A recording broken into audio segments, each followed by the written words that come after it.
it's good. It's good to see the kind of civic education going on social media.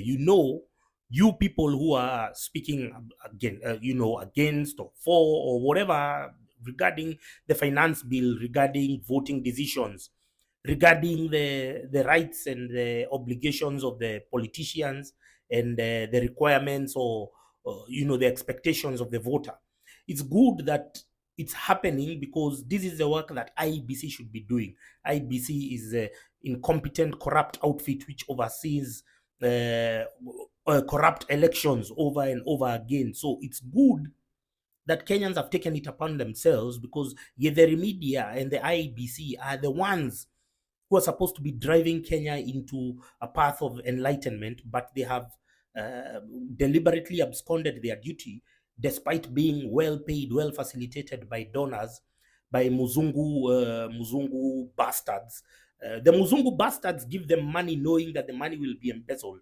Because the Muzungus, their objective, because their primary objective is to first suppress the Kenyan economy, and especially the young people. So they give loans, or they extend these grants to government and government agencies, knowing very well that it will be squandered. And then now they don't forget, like now the IMF loans have been given, and they are given based on these are the requirements.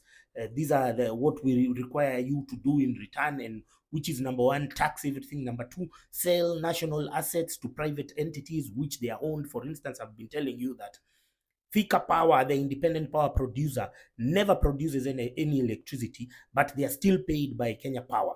Now, since President Ruto was elected, he has never spoken anything about corruption. The closest he's come to mentioning it or to act on it is when they were talking about sugar. But then later you read on the media house, Daily Nation, that that scam only emanated, or we only got to know about that scam because there was one cabinet secretary who had been promised a cut. Then these other guys jumped him. So so you're if it wasn't for that, and we don't know who that cabinet secretary is aligned to, if it wasn't for that, we would never have known. We would have continued consuming poisonous sugar. So he has never shown any intent to crack down on corruption, or to even get the money that was embezzled by the last regime, because he doesn't want to set a precedent of being the first president going after a retired president, because probably he doesn't want to be he doesn't want to be landed on the same way by the next president. So I've seen Senator Richard Onyonka saying that yes, let them increase the taxes how they want. That was my view also. Saying we cannot be telling MPs how to execute their mandate. We elected them to go there and champion for our interests, but when they get there, they go and flip the script.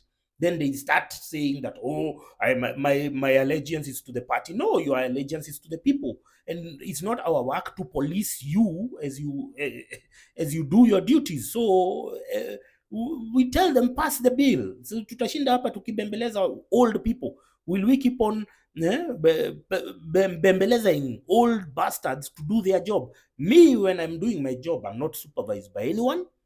So why do these guys want us to supervise them? And then they're saying, oh, I'm going to the Wananchi to get what? Stop your rubbish, man. Pass the bill. Stop your rubbish.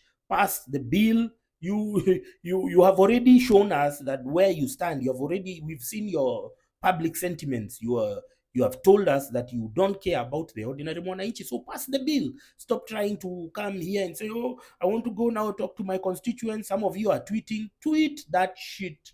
I don't know who you're tweeting it to. Eh? So amongst one of the proposals I've seen is that Chamas are going to be taxed. So it's beautiful seeing the politicians, especially now Kenya Kwisha. Kenya Kwisha had the women. You remember those stupid women who are singing with Betty Maina in Muranga? Tugokira, Tene, Tugokira, Tene. The stupidity of those old women is unparalleled. And you need to understand, as young people, that these clips are taken and then they are amplified and then they make it look like it is manufactured consent. It has been agreed that we are going to elect so and so. And so the establishment, which is now includes the media and the IBC, by 2027, what they do is they fashion their minds on a two-horse race, depending on whichever constituency, county, assembly, whatever, whichever seat they have already fashioned for you, a two-horse race. So you, in your infinite stupidity, you go there, you either vote for the wave and then you vote for the primary antagonist. So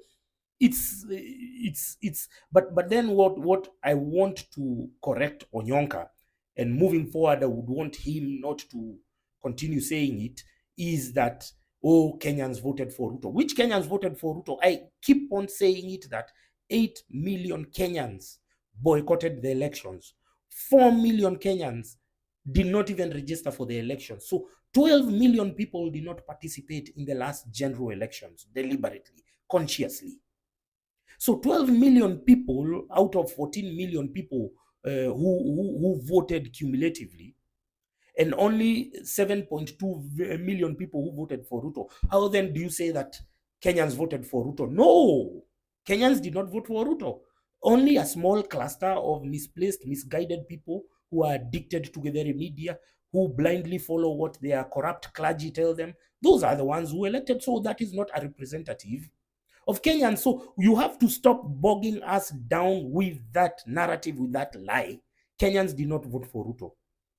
I've just given you the numbers, and those numbers are the ones which are given by the corrupt IEBC. Don't forget IEBC, they cook the numbers they're in, but it is impossible to cook the will of the people. And the will of the people at the time was voter apathy, because what IEBC presented to the public were not choices, but options. The IEBC had blocked so many people because they knew they were pre-rigging the elections in advance. And they didn't, number one, they didn't have to physically doing it at the tallying centers. They had already blocked a lot of people, so they were 50% on their objective. And this is a commission funded by taxpayers' money, heavily funded by Muzungu bastards. They fund allegedly those civic education to be conducted by ABC, but ABC don't do anything. These are useless pieces of shit. So it's good seeing those who are mamas of chamas being taxed, because we are where we are because of their stupidity. They are evolving backwards, because these women they live in the rural areas. They live in Muranga, they live in Katondo. And so when they are given 1,000, these people, they don't need electricity, they don't need water, running water in the pipes, they don't need toilet sewage management, they pee outside in latrines, they don't need food which is fried. They eat boiled food, they eat food which they are growing there. If it's milk, they have a cow. So 1,000 bribe to vote for a political whatever, 1,000 bribe for them goes a long way. It can sustain them for 2 weeks to a month. But you know 1,000 when you're living in the town, 1,000 cannot do anything for you. It can only last you for a day. These guys can last for 2 weeks to a month. You see, that's why now when they're given those handouts, their reception to handouts is different from yours. So for you to ensure that these crop of idiots do not determine your destiny, your fate, you have to ensure, number one, to get your civic education right. You're seeing everything happening. Don't be averse. Don't be distanced from the political happenings of the day, claiming that, oh, it will affect my brand, it will affect, those Instagram idiots, how they reason.